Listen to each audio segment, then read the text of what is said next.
Assalamualaikum warahmatullahi wabarakatuh. Berjumpa kembali dengan saya Bambang Kismanto. Video kali ini kita akan membahas tentang menyelami samudra keindahan Pancasila. Pancasila itu indah sejak awalnya, sejak dirumuskan.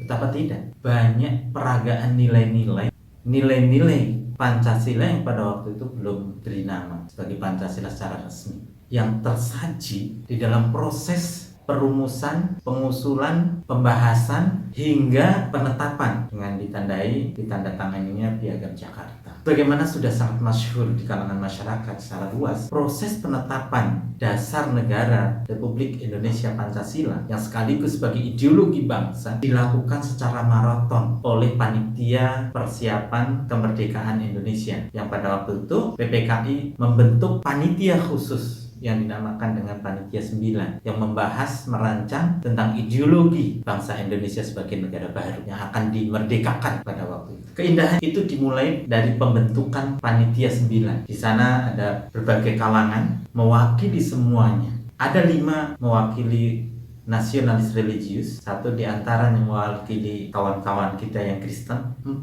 orang mewakili kalangan umat Islam yang diwakili pada waktu itu oleh 4 orang ulama. Panitia 9 dipimpin oleh Insinyur Soekarno, kemudian wakil ketuanya adalah Muhammad Hatta. Di sana ada Muhammad Yamin, ada A.A. Maramis, ada Mr. Ahmad Subarjo, ada Kiai Haji Wahid Hashim, ada Abdul Kahar Muzakir, ada Haji Agus Salim, dan ada Abi Kusno Cokrosuyoso. Yang keempat terakhir itu mewakili kalangan ulama, kalangan umat Islam. Semua pihak merasa terwakili. Panitia 9 bekerja secara adem ayem, secara damai, persis memperagakan nilai-nilai Pancasila yang belakangan nanti akan diusulkan. Ada 3 orang yang tampil mengusulkan rumusan ideologi bangsa, dasar negara. Yang pertama adalah Muhammad Yamin, yang kedua Mr. Supomo, yang ketiga Insinyur Soekarno sendiri. Ketika Bung Karno di tanggal 1 Juni, ini keindahan pertama. Ketika Bung Karno pada tanggal 1 Juni berpidato mengusulkan 5 rumusan dasar negara yang kemudian di dalam pidato resminya beliau menyebut sebagai Pancasila. Ini ada peragaan keindahan yang kedua. Tadi keindahan yang pertama, penetapan kepanitiaan yang mewakili semuanya dan tidak ada yang protes, damai adem ayem. Keindahan yang kedua, ketika Bung Karno menyebut usulannya sebagai Pancasila, begitu selesai pidato, para hadirin pada waktu itu, termasuk diantaranya Panitia 9, pada menyebut bahwa, wah Bung Karno, kata Pancasila itu keren banget, itu kata-kata yang hebat. Engkau dapat kata-kata itu menemukannya di mana? Kata Bung Karno dengan entengnya, tanpa merasa gengsi, beliau menyebut, dari mana lagi kalau bukan dari ahli bahasa kita, Muhammad Yamin. Itu adalah kata-kata Muhammad Yamin. Dialah yang menemukan. Coba dilihat, kata Pancasila yang kemudian hari dia akan menjadi kata resmi, kata paling disakralkan oleh seluruh masyarakat Indonesia, seluruh bangsa Indonesia. Dan Bung Karno tidak berpikir bahwa itu kata-kata saya. Beliau jujur, dia menyebut itu adalah kata milik Muhammad Yamin. Dan Muhammad Yamin dengan legowo tidak berpikir bahwa itu nanti akan viral, akan menjadi kata yang akan dikenang sepanjang masa, termasuk siapa yang menyebut pertama kalinya. Dia tidak berpikir. Dia legowo mengikhlaskan kata Pancasila itu disebut oleh Bung Karno di pidatonya secara resmi. Inilah keindahan yang kedua. Bung Karno secara jujur mengakui bahwa itu milik Muhammad Yamin, dan Muhammad Yamin legowo bahwa kata-kata itu, kata Pancasila itu disampaikan oleh Bung Karno, dan konsekuensinya sampai sekarang Bung Karno disebut sebagai Bapak Pancasila. Tidak ada permasalahan di antara kedua. Keindahan moral perilaku yang luar biasa. Keindahan yang kedua, ini terjadi di dinamika rapat di dalam pembahasan usulan-usulan dasar Pancasila atau dasar negara Republik Indonesia pada waktu itu, yang sekaligus sebagai ideologi bangsa. Di dalam dinamikanya, para ulama berpikir dan mengusulkan sila pertama adalah ketuhanan, lengkap dengan 7 kata, dengan menjalankan syariat Islam bagi pemeluk-pemeluknya.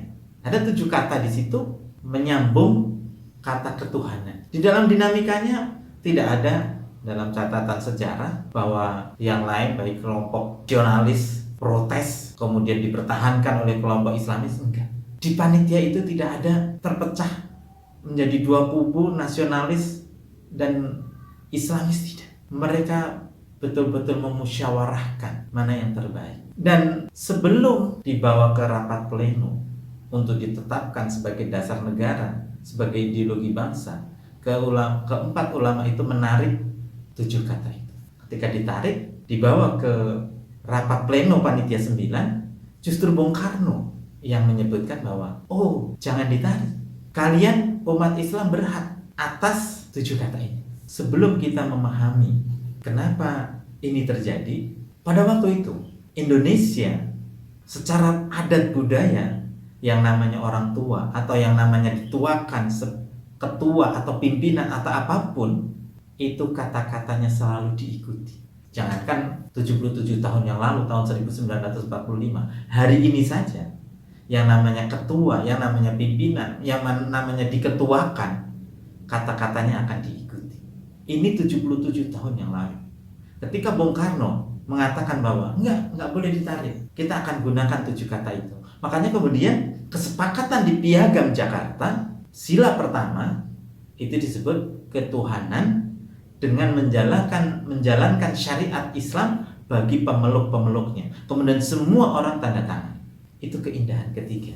Membicarakan tentang ideologi bangsa, sesuatu yang sangat penting, tetapi mereka tidak sampai berantem, bahkan apalagi lempar-lemparan kursi, enggak. Makanya keindahan yang selanjutnya, keempat adalah ketika sehari setelah Indonesia diproklamasikan, Indonesia merdeka, kemudian Laksamana Maeda yang dari Jepang memberikan masukan, kalau 7 kata ini ada di dalam dasar negara Pancasila, ini ke depannya ini akan berbahaya bagi keberlangsungan kehidupan bernegara Republik Indonesia.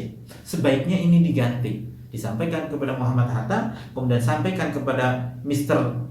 Ahmad Subarjo, kemudian disampaikan kepada perwakilan para ulama. Apa kata ulama? Tanpa banyak perdebatan, beliau mengatakan, sejak awal kami sudah menarik diri.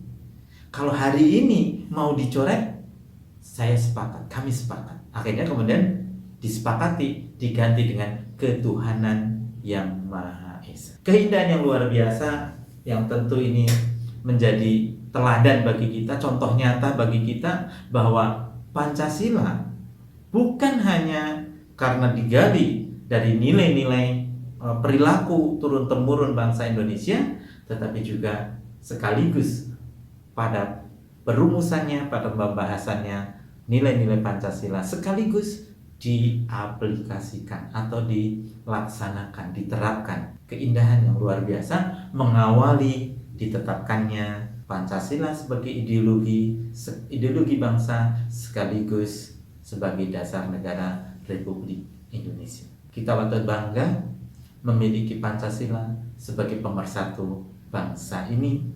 Kita akan tetap jaga, kita akan tetap internalisasikan di dalam nilai-nilai dalam kehidupan kita sehari-hari. Mari kita bumikan Pancasila, kita jaga Indonesia. Assalamualaikum.